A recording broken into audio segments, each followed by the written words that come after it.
नमस्कार प्रेक्षकांनो, ठरलं तर मग या मालिकेच्या येणाऱ्या भागामध्ये जबरदस्त असा ट्विस्ट येणार आहे। तर प्रेक्षकांनो, आपण बघितलं इथे आता अर्जुन सायलीचे आईवडील शोधण्याचा प्रयत्न करतोय आणि इथे आता अर्जुनला सायलीला वेळ देता येत नाहीये, म्हणून सायली त्याच्यावरती रुसले। हळूहळू सायली अर्जुनचं प्रेम हे फुलत चाललेलं आहे आणि इथे सायलीला आणि अर्जुनला घरातले सगळेजण आनंदाने सपोर्टसुद्धा करत आहेत। त्यानंतर प्रेक्षकांनो, इथे सायली सुनेचं कर्तव्य व्यवस्थितरित्या पूर्ण करत असते, आपलं घर आनंदाने सांभाळत असते आणि घरातल्या सर्व माणसांना आनंदी आणि सुखी ठेवण्याचा प्रयत्न करत असते।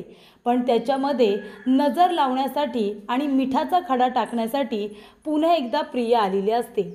तर प्रेक्षकांनो, आपण बघितलं की इथे प्रियाने कशा पद्धतीने महिपतला तिच्या चक्रव्यूहमध्ये अडकवलेलं आहे।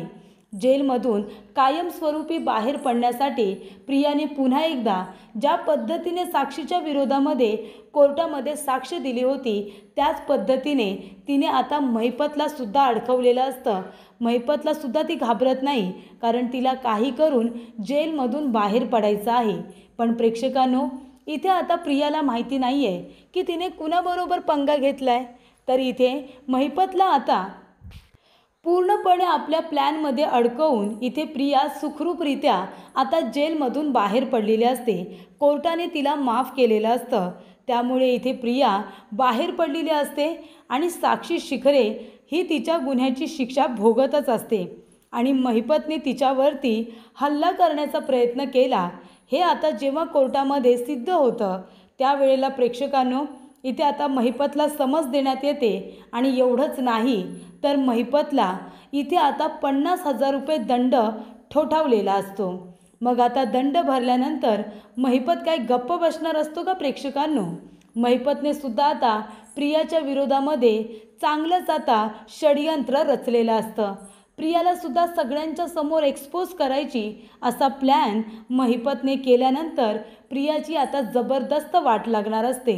तर प्रेक्षकांनो, येणाऱ्या भागामध्ये इथे आता प्रियाने महिपतला कॉर्नर केल्यानंतर महिपत अत्यंत चिडलेला असतो आणि मग चिडलेला महिपत प्रियाचं गाठोडं घेऊन सुभेदारांच्या घरी जातो आणि म्हणतो की तुम्हाला आतापर्यंत जी तुमची तन्वी वाटते ना, ती तुमची तन्वी नाही आहे। तर इथे प्रियाचं गाठोडं घेऊन सुभेदारांच्या घरी गेलेल्या महिपतने प्रिया ही तन्वी नसल्याचा खुलासा केलेला असतो आणि प्रेक्षकांनो, इथे आता प्रियाचं सत्य जेव्हा अश्विनच्या समोर येतं, तेव्हा इथे अश्विनला खूप मोठा धक्का बसतो आणि आता प्रिया ही तन्वीच नाही आहे, म्हणजे ती एक खूप मोठी फ्रॉड मुलगी आहे, हे आता अश्विनच्या समोर आल्यानंतर त्याचे डोळे उघडलेले असतात। आणि मग काय प्रेक्षकांनो, इथे आता अश्विनने प्रियाला आपल्या आयुष्यातून कायमची वजा केलेली असते। तिला आता इथे डिवोर्स देण्याचा निर्णय घेतलेला असतो। त्यानंतर प्रेक्षकांनो, फसवणुकीच्या गुन्ह्याखाली पुन्हा एकदा अर्जुनने प्रियाच्या विरोधामध्ये गुन्हा दाखल करत तिची रवानगीसुद्धा जेलमध्ये केलेली असते। प्रेक्षकांनो, येणाऱ्या भागामध्ये कशा पद्धतीने या गोष्टी घडत जाणार आहेत, उलगडत जाणार आहेत, आपण सविस्तरपणे बघूया। प्रेक्षकांनो, आपण बघितलं की इथे आता प्रियाला काही करून जेलमधून बाहेर काढायचं आहे, कारण त्या जेलमध्ये फक्त ती शिक्षा भोगत नाही आहे, एकतर तिथे तिला चांगलं जेवण मिळत नाही आहे, झोपायला गादी नाही आहे आणि महत्त्वाचं म्हणजे साक्षी आणि महिपत हे दोघेजणं तिला सारखे टॉर्चर करत असतात। कारण प्रियाने साक्षीच्या विरोधामध्ये साक्ष दिली म्हणून इथे साक्षीला शिक्षा झाली, त्यामुळे महिपत चिडलेला असतो।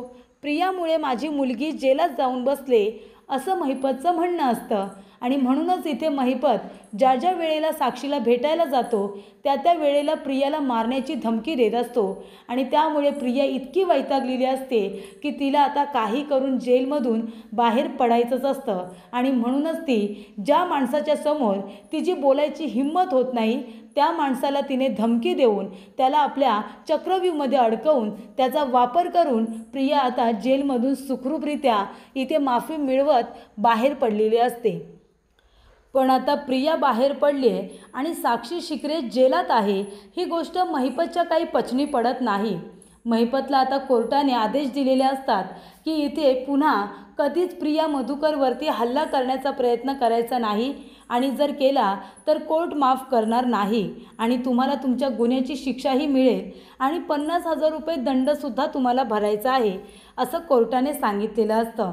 पण प्रेक्षकांनो, इथे आता प्रियाला वाटतं की मी जेलमधून बाहेर पडले म्हणजे मी आता सुटले, पण इथे महिपत प्रियाला काही आता सुखाने जगू देत नाही. प्रेक्षकांनो, त्याला असं वाटतं की तुझ्यामुळे तू आमचा इतका पैसा खाल्लास आणि तुझ्यामुळे माझी मुलगी जेलमध्ये गेले आणि तू इथे आता सुखाने बाहेर नांदशील का?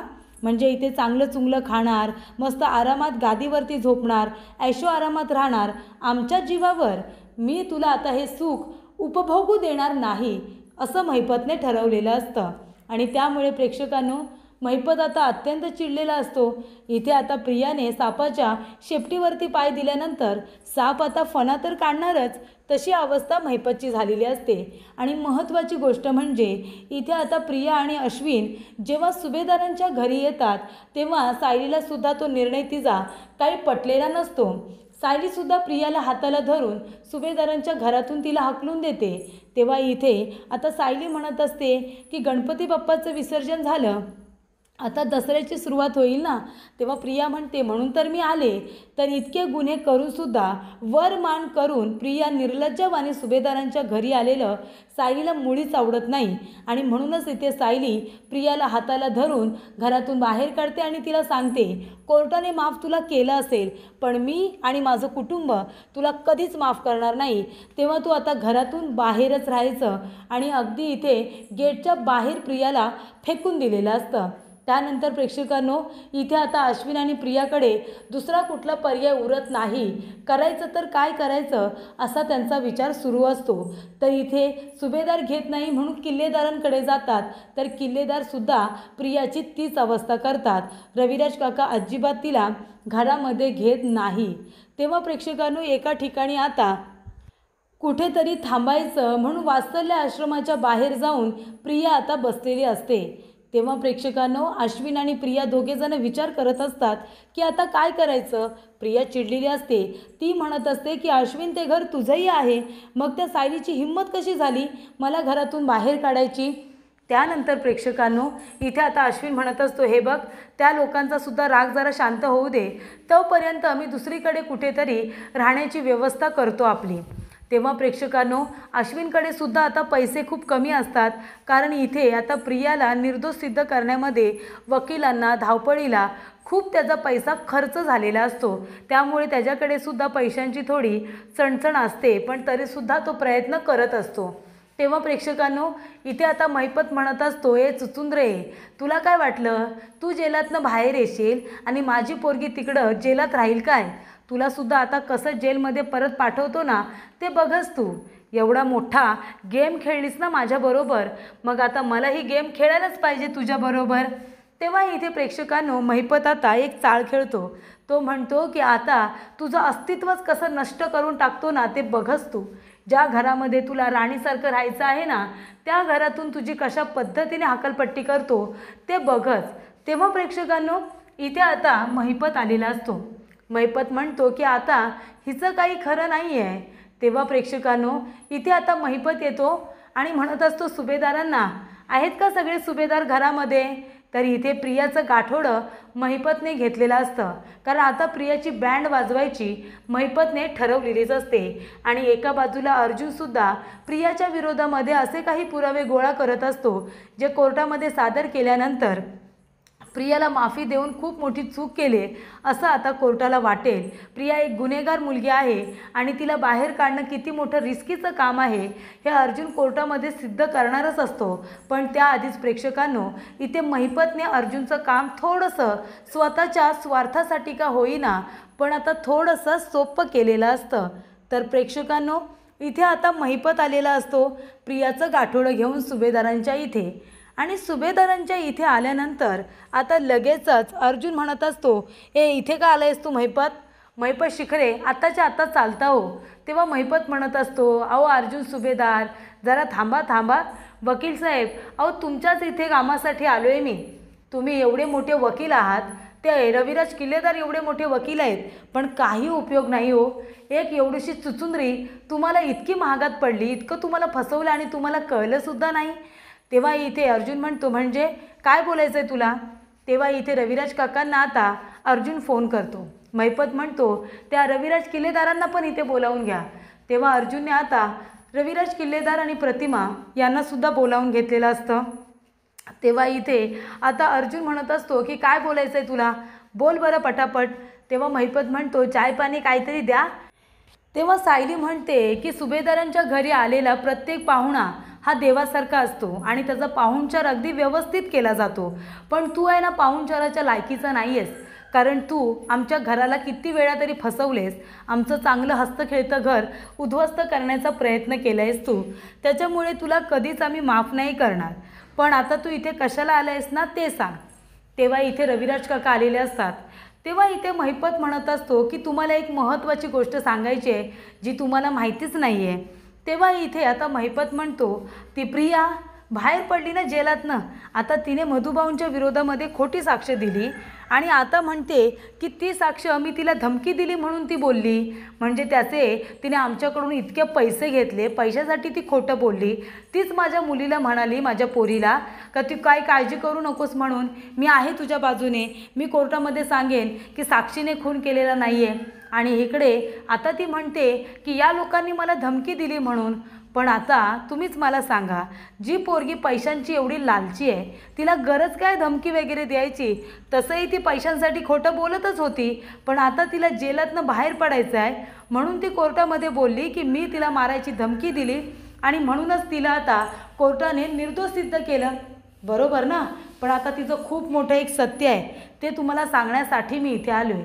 हे बघा, हे आहे प्रियाचं गाठोडं, आश्रमामधलं गाठोडं. बघा बरं प्रियाचं.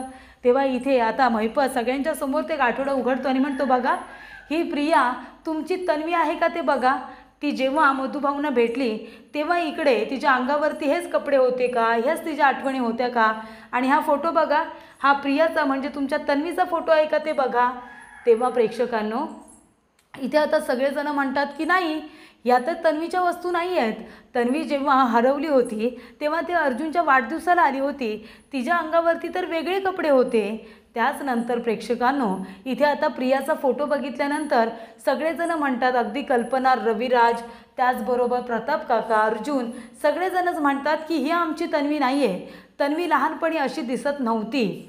तेव्हा प्रेक्षकांनो मग तन्वी कशी दिसत होती? तर तन्वी वेगळी दिसायची, ही आमची तन्वी नाही आहे. तेव्हा इकडे आता या फोटोवरती नाव बघा कुणाचं आहे, तर नाव असतं प्रियाचं.